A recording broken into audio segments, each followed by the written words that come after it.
Hello ಆತ್ಮೀಯರೇ, ನಮಸ್ಕಾರ. ಮೋಕ್ಷ ಮೀಡಿಯಾಕ್ಕೆ ತಮಗೆಲ್ಲ ಸ್ವಾಗತ. ನಾನು ಮೋಕ್ಷ ಹಿರೇಮಠ್. ಇಂದಿನ ದಿನಗಳಲ್ಲಿ ಸಂವಹನ ಸಂಪರ್ಕ ಮಾಧ್ಯಮ ಬಹಳ ವೇಗವಾಗಿ ಬೆಳೆಯುತ್ತಲಿದೆ. ಈ ಮಾತುಕತೆಯ ಸಂಪರ್ಕ ಮಾಧ್ಯಮ ಇಲ್ಲದಿದ್ದರೆ ಮನುಷ್ಯನ ಜೀವನವೇ ವ್ಯರ್ಥ ಅಂತಕ್ಕಂಥ ಭಾವನೆ ಎಷ್ಟೋ ಜನರಿಗೆ ಬಂದು ಬಿಟ್ಟಿದೆ. ಈ ಸಂಪರ್ಕ ಮಾಧ್ಯಮ ಸಾಮಾಜಿಕ ಜೀವನದಲ್ಲಿ ಜನರ ಜೀವನ ಶೈಲಿಯನ್ನೇ ಬದಲಾಯಿಸಿಬಿಟ್ಟಿದೆ. ಈ ಸಂಪರ್ಕ ಮಾಧ್ಯಮದಿಂದ, ಮಾತುಕತೆಯ ಮಾಧ್ಯಮದಿಂದ ಎಷ್ಟೋ ಕುಟುಂಬಗಳು ಬೇರೆ ಬೇರೆ ರೀತಿಯ ದಾರಿಯನ್ನು ಕೂಡ ಕಂಡುಕೊಂಡಿವೆ. ಈ ಸಂಪರ್ಕ ಮಾಧ್ಯಮ ಬಹಳ ಶೀಘ್ರವಾಗಿ ಬೆಳವಣಿಗೆ ಆಗಿದೆ. ಒಂದೊಂದು ಕಾಲಘಟ್ಟದಲ್ಲಿ ಒಂದೊಂದು ತೆರನಾದ ಸಂಪರ್ಕ ಮಾಧ್ಯಮಗಳು ಬೆಳವಣಿಗೆ ಆಗ್ತಾ ಇದೆ. ಈಗ ಈ ಸಂಪರ್ಕ ಮಾಧ್ಯಮಗಳ ದಿಕ್ಕೇ ಬದಲಾಗಿಬಿಟ್ಟಿದೆ. ಹಿಂದಿನ ಕಾಲಗಳಲ್ಲಿ ಯಾರಾದರೂ ಮನೆಗೆ ಹೋದರೆ ಅವರಿಗೆ ಒಂದು ಊಟ ಮಾಡಿಸಿ ಕಳಿಸ್ತಾಯಿದ್ರು. ಊಟ ಆಗದಿದ್ದರೆ ಒಂದು ಕಪ್ಪು ನೀರನ್ನಾದರೂ ಕುಡಿದು ಹೋಗಿ ಅಂತೇಳಿ ಒಂದು ಗ್ಲಾಸ್ ನೀರನ್ನು ಕೊಡ್ತಾಯಿದ್ರು. ಆದರೆ ನಂತರದಲ್ಲಿ ಭಾರತದ ಸಮಾಜದಲ್ಲಿ ಈ ಚಹಾ ಪ್ರವೇಶ ಆದ ಮೇಲೆ ಮನೆಗೆ ಬಂದವರಿಗೆ ಚಹಾವನ್ನು ಕೊಟ್ಟು ಆತಿಥ್ಯ ಸತ್ಕಾರ ಮಾಡ್ತಕ್ಕಂಥ ರೂಢಿ ಬಂತು. ಯಾರಾದರೂ ಅವ್ರ ಮನೆಗೆ ಹೋದರೆ ಒಂದು ಕಪ್ಪು ಚಹಾ ಕುಡಿದಿದ್ದರೆ ಅವರನ್ನು ಹೀಯಾಳಿಸಿದ್ರು. ಆ ಮನೆಗೆ ಹೋಗಿಬಿಟ್ರೆ ಒಂದು ಕಪ್ಪು ಚಹಾ ಕೊಡೋದಲ್ಲ ಅಂಥೇಳಿ ಅವಹೇಳನ ಮಾಡ್ತಾಯಿದ್ರು. ಆ ಚಹಾ ಕೊಡಲಾರದೆ ಇರುವುದರ ಹಿಂದೆ ಆ ಮನೆಯ ಸ್ಥಿತಿಯನ್ನು, ಆ ಮನೆಯಲ್ಲಿರ್ತಕ್ಕಂಥ ಜನರ ಮನೋಸ್ಥಿತಿಯನ್ನು ವ್ಯಕ್ತಪಡಿಸಿಬಿಡ್ತಾ ಇದ್ದರು. ಆದರೆ ಇತ್ತೀಚೆಗೆ ಈ ಸಂಪರ್ಕ ಮಾಧ್ಯಮಗಳು ಬೆಳವಣಿಗೆ ಆದ ಮೇಲೆ ಸ್ಥಿತಿ ಬೇರೆ ಆಗಿಬಿಟ್ಟಿದೆ. ಯಾರಾದರೂ ಮನೆಗೆ ಹೆಣ್ಣು ಕೊಡಬೇಕಾದ್ರೆ ಅವ್ರ ಮನೆಯಲ್ಲಿ ಮೊಬೈಲ್ ಐತೇನೋ ಅಂತ ಕೇಳ್ತಕ್ಕಂಥ ಸ್ಥಿತಿ ಬಂದುಬಿಟ್ಟಿದೆ. ಅಂದರೆ ಈ ಮೊಬೈಲ್ ಸಂವಹನ ಸಂಪರ್ಕ ಮಾಧ್ಯಮ ಒಂದು ಮಾನದಂಡವಾಗಿ ಪರಿಣಮಿಸಿಬಿಟ್ಟಿದೆ. ಅಂದರೆ ಆ ಮನೆಯಲ್ಲಿ ಮೊಬೈಲ್ ಇಲ್ಲದ್ರೆ ಆ ಮನೆಯ ಜನರು ಈಗಿನ ಚಾಕುಚಕ್ಯತೆಯ ಅರ್ಥವನ್ನು ಮಾಡಿಕೊಳ್ಳೋಕ್ಕೆ ಸಾಧ್ಯತೆ ಇಲ್ಲ. ಅಂಥ ಮನೆಗೆ ಕೊಡು ತಗೊಳ್ಳುವುದು ಮಾಡುವುದು ಬೇಡ ಅಂಥೇಳಿ ದೂರ ಹೋಗ್ತಕ್ಕಂಥ ಪರಿಸ್ಥಿತಿ ಬಂದುಬಿಟ್ಟಿದೆ. ಅಂದರೆ ಈ ತೆರನಾದ ಜೀವನ ಶೈಲಿಯನ್ನು ಜನರ ಜೀವನದಲ್ಲಿ ನಾವು ಕಾಣ್ತಾ ಇದ್ದೇವೆ. ಹಾಗಾದರೆ ಇದು ಯಾವಾಗಲಿಂದ ಪ್ರಾರಂಭ ಆಯಿತು? ಇದು ತನ್ನಷ್ಟಕ್ಕೆ ತಾನೇ ಬಂದುಬಿಡ್ತಾ? ಯಾವುದೇ ಒಂದು ಆವಿಷ್ಕಾರ ಆಗಬೇಕಾದ್ರೆ ಅದು ತನ್ನದೇ ಆದ ದಿನಗಳನ್ನು, ತನ್ನದೇ ಆದ ಸಮಯವನ್ನು ತೆಗೆದುಕೊಂಡಿರ್ತದೆ. ಇದಕ್ಕೆ ಈ ಸಂವಹನ ಮಾಧ್ಯಮ ಕೂಡ ಹೊರತಾಗಿಲ್ಲ. 20ನೇ ಶತಮಾನದಲ್ಲಿ ಸಂವಹನ ಮಾಧ್ಯಮ ಶೀಘ್ರವಾಗಿ ಬೆಳವಣಿಗೆ ಆಗಿಬಿಡಿತು. ಅದು ಟೆಲಿಫೋನ್ ಇರಬಹುದು, ಟೆಲಿವಿಷನ್ ಇರಬಹುದು, ಕಂಪ್ಯೂಟರ್ ಇರ್ಬೋದು, ಇನ್ನಿತರ ವಸ್ತುಗಳೇ ಇರ್ಬೋದು. ಅವುಗಳೆಲ್ಲ ಬೇಗನೆ ಚಾಲ್ತಿಗೆ ಬಂದುಬಿಟ್ಟಿದ್ದಾವೆ. ಈ ಸಂಪರ್ಕ ಮಾಧ್ಯಮ ಅಂದರೆ ಸಂವಹನ ಸಂಪರ್ಕ ಮಾಧ್ಯಮ ಇಷ್ಟು ಬೇಗನೆ ಚಾಲ್ತಿಗೆ ಬರಲಿಕ್ಕೆ ಅದು ಜನರ ಜೀವನದ ಮೇಲೆ ಬೀರಿರ್ತಕ್ಕಂಥ ಪ್ರಭಾವ ಕೂಡ ಕಾರಣ ಆಗುತ್ತೆ. ಇದು ಇತ್ತೀಚೆಗೆ ಬೆಳವಣಿಗೆ ಆಗುತ್ತೆ. ನಾನು ಇತ್ತೀಚೆಗೆ ಆ ಮಟ್ಟದ ಬೆಳವಣಿಗೆಯಾಗಿ ಜನರ ಜೀವನ ಶೈಲಿಯನ್ನು ಕಂಪ್ಲೀಟಾಗಿ ಬದಲಾಯಿಸಿಬಿಟ್ಟಿದೆ. ಈಗ ಕಂಪ್ಯೂಟರ್ನಲ್ಲಿ ಸಿಗತಕ್ಕಂಥ ಎಲ್ಲ ಸೌಕರ್ಯಗಳು, ಎಲ್ಲ ಪರಿಕರಗಳು ನಿಮಗೆ ಒಂದು ಮೊಬೈಲ್ ಸೆಟ್ನಲ್ಲಿ ಸಿಕ್ಬಿಡ್ತವೆ. ಅಂದರೆ ಮೊಬೈಲ್ ಒಂದು ಮಟ್ಟದ ಕಂಪ್ಯೂಟರ್ ಆಗಿ ಪರಿವರ್ತನೆ ಆಗಿದೆ. ನಾವು ಪ್ರತಿಯೊಂದು ಕೆಲಸ ಮಾಡಬೇಕಾದ್ರೂ ಕೂಡ ಆ ಮೊಬೈಲನ್ನು ಅವಲಂಬಿಸ್ತಕ್ಕಂಥ ಸ್ಥಿತಿ ಬಂದೊದಗಿದೆ. ಮನೆಯಲ್ಲಿರ್ತಕ್ಕಂಥ ಸಾಮಾನುಗಳನ್ನು ಆರ್ಡರ್ ಮಾಡೋದರಿಂದ ಹಿಡಿದುಕೊಂಡು ಬ್ಯಾಂಕಿಂಗ್ ಕೆಲಸಗಳನ್ನು, ಸಂಕೀರ್ಣವಾದ ಬ್ಯಾಂಕಿಂಗ್ ಕೆಲಸಗಳನ್ನು ಮತ್ತು ಪಾಠಗಳನ್ನು ಕೂಡ ಆನ್ಲೈನ್ ಮಾಡ್ತಕ್ಕಂಥ ಸ್ಥಿತಿಯಲ್ಲಿ ನಾವು ಬಂದುಬಿಟ್ಟಿದ್ದೇವೆ. ಅಂದರೆ ಇದು ಯಾವ ರೀತಿಯಾಗಿ ಮೊಬೈಲು ಜನರ ಜೀವನದಲ್ಲಿ ಬದಲಾವಣೆಯನ್ನು ತಂದಿದೆ ಅನ್ನೋದನ್ನು ವ್ಯಕ್ತಪಡಿಸುವುದಕ್ಕೆ ತೋರಿಸೋದಕ್ಕೆ ಇವೆಲ್ಲ ಉದಾಹರಣೆಗಳು. ಇಂಥ ಮೊಬೈಲ್ ಫೋನು ಈ ಮಟ್ಟಕ್ಕೆ ಯಾವಾಗ ಬಂತು ಅನ್ನೋದನ್ನು ನಾವು ತಿಳ್ಕೊಂಡ್ರೆ ಭಾಳ ಇಂಟ್ರೆಸ್ಟಿಂಗ್ ಅನಿಸುತ್ತೆ. ಮಾನ್ಯರೇ, ಲೈಕ್ ಮಾಡಿ, ಮುಖ್ಯವಾಗಿ ಸಬ್ಸ್ಕ್ರೈಬ್ ಆಗಿ. ಈ ಮೊಬೈಲಿನ ಇತಿಹಾಸವೇ ಭಾಳ ಕುತೂಹಲಕಾರಿಯಾಗಿದೆ.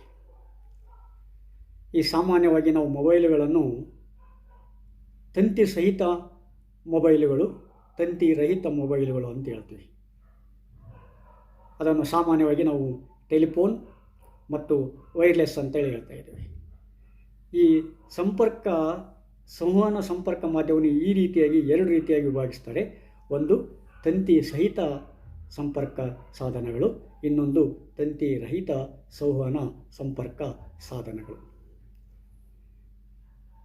ಈ ವ್ಯವಸ್ಥೆಯನ್ನು ತೋರಿಸಲಿಕ್ಕೆ, ಅಂದರೆ ಈ ಸಂವಹನ ಸಂಪರ್ಕ ಮಾಧ್ಯಮಗಳ ಮತ್ತು ಪರಿಕರಗಳ ಒಂದು ಬೆಳವಣಿಗೆಯನ್ನು ತೋರಿಸಲಿಕ್ಕೆ, ಅಥವಾ ಮಾತುಕತೆಯ ಮಾಧ್ಯಮಗಳ ಒಂದು ಬೆಳವಣಿಗೆಯನ್ನು ತೋರಿಸಲಿಕ್ಕೆ ಅವುಗಳನ್ನು ನಾವು ಈ ಜನರೇಷನ್ ಭಾಷೆಯಲ್ಲಿ ಉಪಯೋಗ ಮಾಡ್ತಾ ಇದ್ದೇವೆ. ಸಾಮಾನ್ಯವಾಗಿ ನಾವು ಈಗ ಎಲ್ಲರೂ ಕೇಳಿದ್ದೇವೆ 1G 2G 3G 4G 5G 6G 7G ಕೂಡ ಮುಟ್ಟಿದೆ ಕೆಲವು ದೇಶಗಳಲ್ಲಿ. ಅಂದರೆ ಈ 1G ಏನು, 1G ಇದ್ದ ಮೇಲೆ 0G ಇಲ್ವೋ? ಅದಕ್ಕೆ ಈ ಪ್ರಶ್ನೆ ಸಹಜವಾಗಿ ಹೇಳ್ತಾ ಇದೆ. 1G ಇದ್ದ ಮೇಲೆ 0G ಇರಲೇಬೇಕು. ಯಾಕಂದರೆ 0ದಿಂದಲೇ ಅಂಕೆಗಳು ಪ್ರಾರಂಭ ಆಗ್ತವೆ, 0ದಿಂದಲೇ ಕೊನೆಗೊಳ್ತಾ ಇದ್ದಾವೆ. ಹೀಗಾಗಿ ಆ ಶೂನ್ಯವನ್ನು ಬಿಟ್ಟು ನಾವು ಭಾರತೀಯ ಸಂಸ್ಕೃತಿಯಲ್ಲಾಗಲಿ ಅಥವಾ ಈ ಗಣಿತ ಸಂಸ್ಕೃತಿಯಲ್ಲಾಗಲಿ ಮಾತಾಡಲಿಕ್ಕೆ ಸಾಧ್ಯತೆ ಇಲ್ಲ. ಯಾಕೆಂದರೆ ಶೂನ್ಯಕ್ಕೆ ತನ್ನದಾದ ಒಂದು ಮಹತ್ವ ಇದೆ. ಇಲ್ಲಿ ಕೂಡ ಆ ಶೂನ್ಯ ಜಿಯಿಂದಲೇ ನಾವು ಪ್ರಾರಂಭ ಮಾಡಬೇಕಾಗ್ತದೆ. ಹಾಗಾದರೆ ಶೂನ್ಯ ಜಿ 0G ಪ್ರಾರಂಭವಾಗೋದು ಎಲ್ಲಿ? ಸಾಮಾನ್ಯವಾಗಿ ಈ ಮಾತುಕತೆಗಳ ಸಂಪರ್ಕ ಮಾಧ್ಯಮದ ಇತಿಹಾಸ 17ನೇ ಶತಮಾನಕ್ಕೆ ಹೋಗುತ್ತೆ. ಯಾವಾಗ ಟೆಲಿಗ್ರಾಫನ್ನು ಕಂಡುಹಿಡಿದ್ರು, ಆ ಟೆಲಿಗ್ರಾಫನ್ನು ಉಪಯೋಗ ಮಾಡಲಿಕ್ಕೆತ್ತಿದ್ರು, ಅಲ್ಲಿಂದನೇ ನಾವು ಹಂತವನ್ನು ಹೆಜ್ಜೆಗಳನ್ನು ಇಡಲಿಕ್ಕೆ ಪ್ರಾರಂಭ ಮಾಡಿದ್ವು ಅಂತ ಹೇಳ್ತಾರೆ. ಆದರೆ ಅದು ಭಾಳ ತೀವ್ರತರವಾದ ಬೆಳವಣಿಗೆಯನ್ನು ಪಡೆದುಕೊಂಡಿದ್ದು 1876ರಲ್ಲಿ ಅಂತ ಹೇಳ್ಬೋದು. 1876ರಲ್ಲಿ ಅಲೆಕ್ಸಾಂಡರ್ ಗ್ರಹಾಂ ಬೆಲ್ ಟೆಲಿಫೋನನ್ನು ಕಂಡುಹಿಡಿತಾನೆ. ಅದನ್ನು 1876ರಲ್ಲಿ ಸಾರ್ವಜನಿಕ ಉಪಯೋಗಕ್ಕೂ ಬಿಡ್ತಾನೆ. ಆ ಟೆಲಿಫೋನ್ ಕಂಡುಹಿಡಿದ ಮೇಲೆ ಈ ಮಾತುಕತೆಯ ಮಾಧ್ಯಮದಲ್ಲಿ ಅನೇಕ ಬದಲಾವಣೆಗಳಾಗಿವೆ. ಅದನ್ನು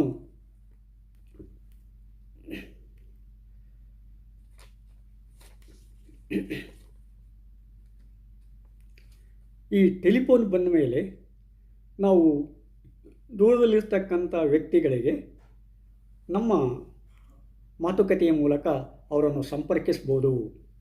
ಆ ಟೆಲಿಫೋನ್ ಬಂದಾಗ 1876ರಲ್ಲಿ ಭಾಳ ಅಂತರದಲ್ಲಿರ್ತಕ್ಕಂಥ ವ್ಯಕ್ತಿಗಳಿಗೆ ಮಾತಾಡಲಿಕ್ಕಾಗಲ್ಲ. ಆ ಪ್ರದೇಶದಲ್ಲಿರ್ತಕ್ಕಂಥ ಅಥವಾ 15-20 ಮೀಟರ್ ದೂರದಲ್ಲಿರ್ತಕ್ಕಂಥ, 15-20 ಕಿಲೋಮೀಟರ್ ದೂರದಲ್ಲಿರ್ತಕ್ಕಂಥ ಮತ್ತು ಇನ್ನೊಂದು ಪ್ರದೇಶದಲ್ಲಿರ್ತಕ್ಕಂಥ ಈ ಥರನಾಗಿ ಅಭಿವೃದ್ಧಿಯಾಗಿ ಈಗ ನಾವು ದೇಶಗಳನ್ನು ಕೂಡ ವಿಶ್ವವನ್ನು ಕೂಡ ಕುಂತಲ್ಲಿಂದಲೇ ಸಂಪರ್ಕ ಮಾಡತಕ್ಕಂಥ ಸ್ಥಿತಿಯನ್ನು ತಲುಪಿದ್ದೇವೆ.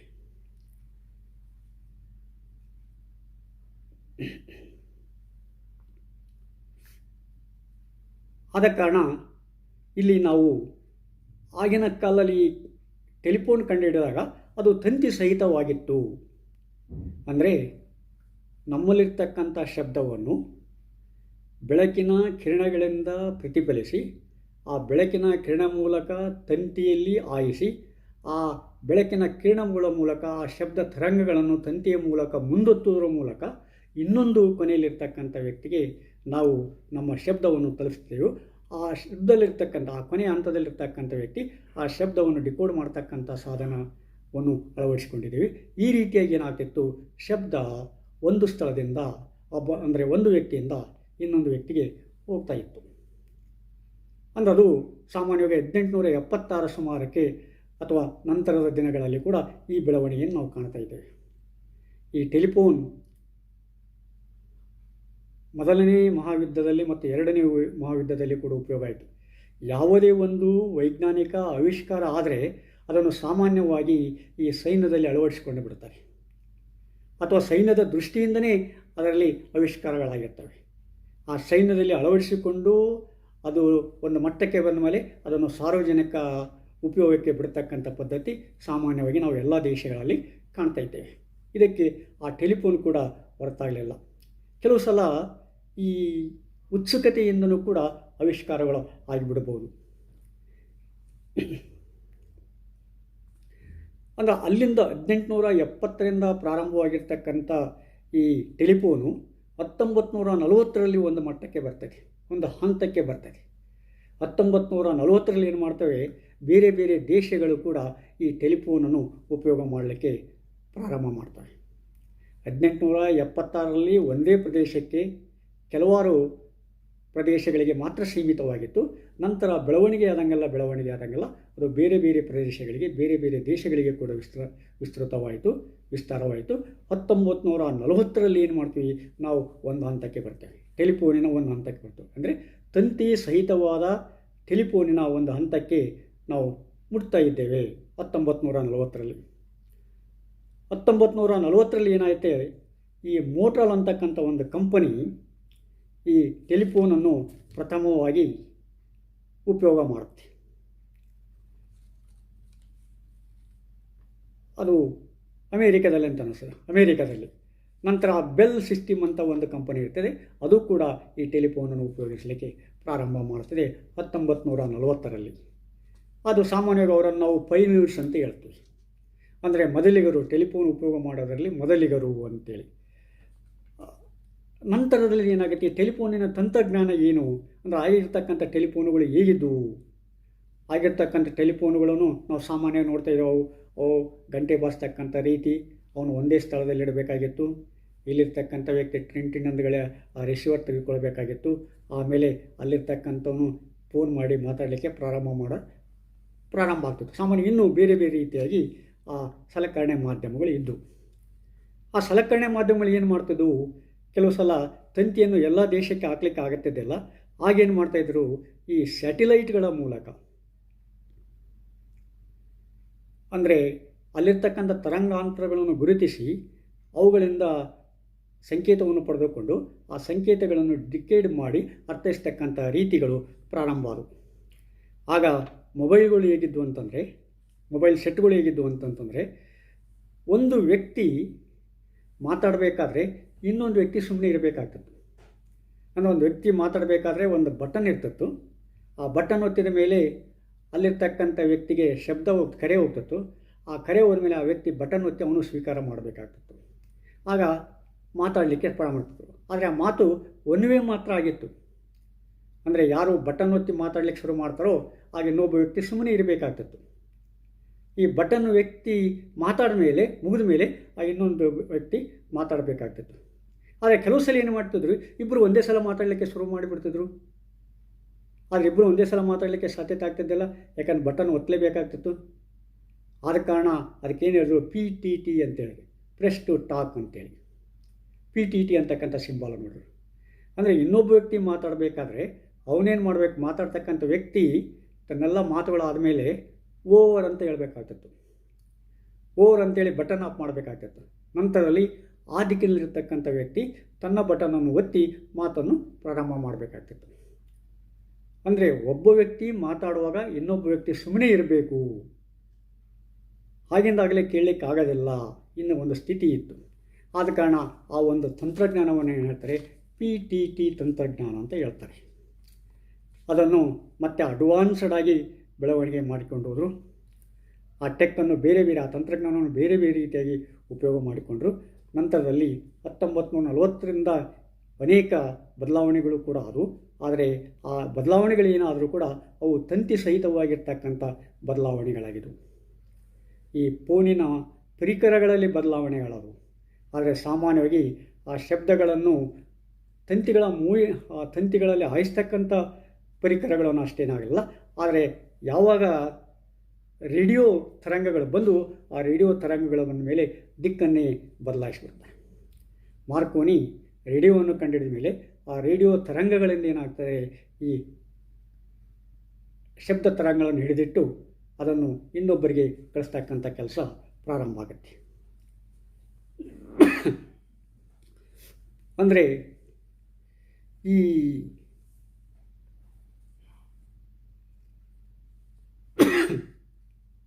ನಂತರದಲ್ಲಿ ಏನಾಗುತ್ತೆ, 1979ರಲ್ಲಿ ಜಪಾನ್ ಈ ತಂತಿರಹಿತ ಫೋನನ್ನು ಅಳವಡಿಸಿಕೊಳ್ತದೆ.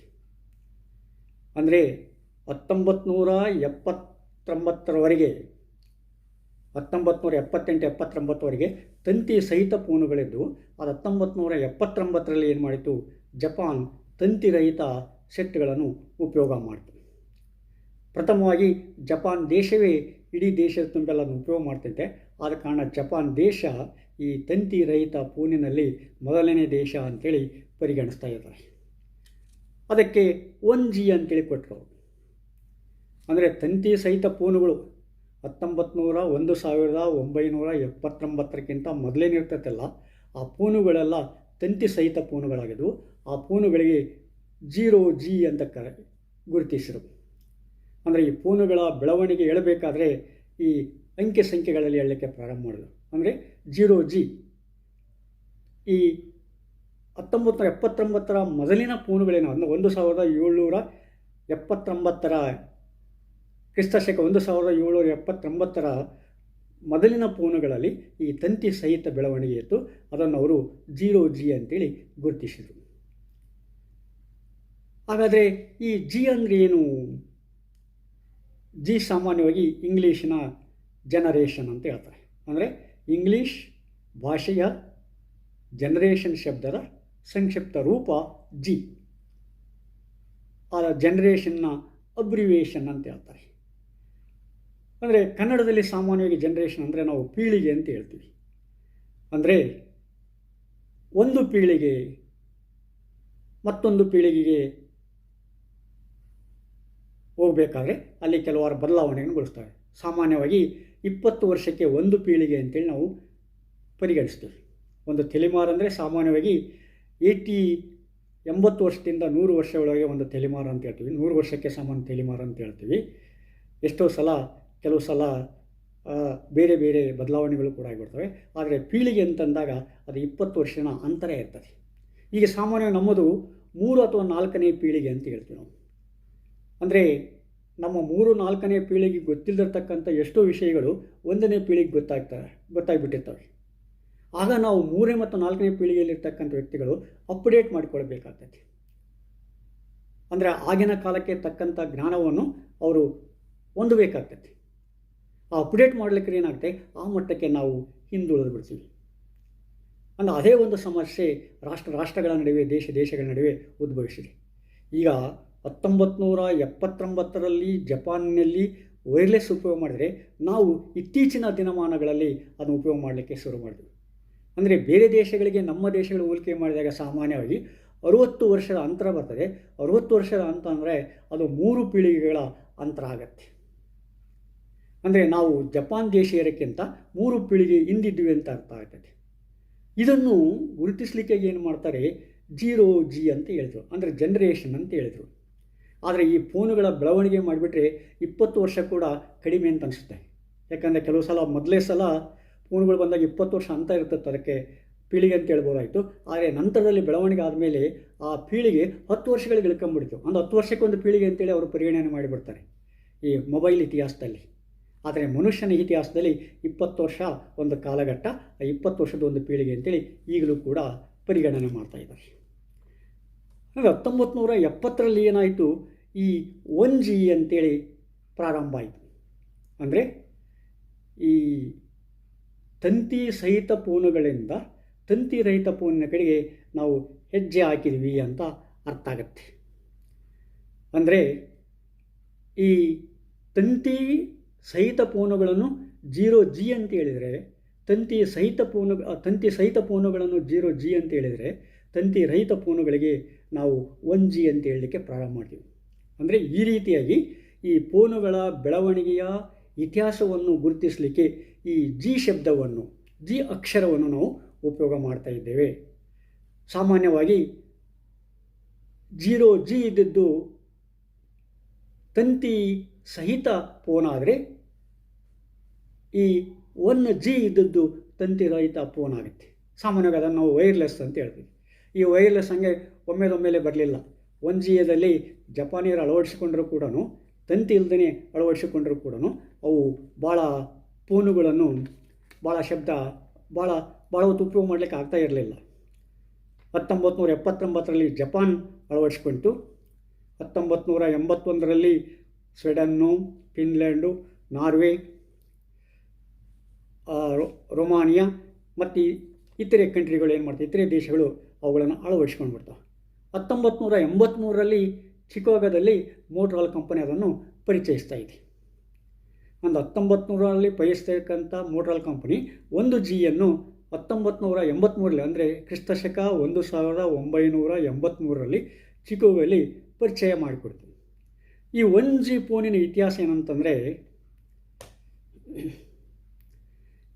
ಇದರಲ್ಲಿ ಈ ಫೋನುಗಳಲ್ಲಿ ಅನಲಾಗ್ ವ್ಯವಸ್ಥೆ ಮತ್ತು ಡಿಜಿಟಲ್ ವ್ಯವಸ್ಥೆ ಅಂತ ಬರ್ತದೆ. ಅನಲಾಗ್ ವ್ಯವಸ್ಥೆಗೆ ಯುನಿಟರಿ ಮಾನ ಪದ್ಧತಿ ಅಂತ ಹೇಳ್ತೇವೆ. ಈ ಡಿಜಿಟಲ್ ವ್ಯವಸ್ಥೆಗೆ ಬೈನರಿ ಪದ್ಧತಿ ಅಂತ ಹೇಳ್ತೀವಿ. ಬೈನರಿ ಅಂತಂದರೆ 2 ಸಂಖ್ಯೆಗಳ ಒಂದು ಘಟಕ. ಈ ಯುನಿಟರಿ ಅಂತಂದರೆ 1, 2, 3, 4, 5 ಹೀಗೆ ಹೋಗ್ತಾ ಇರ್ತದೆ. ಅಂದರೆ ಅನಲಾಗ್ ಸ್ಥಿತಿಯನ್ನು ಆ 1G ಫೋನುಗಳು ಹೆಚ್ಚಿಗೆ ಉಪಯೋಗ ಮಾಡಲಿಕ್ಕೆ ಶುರು ಮಾಡಿದವು.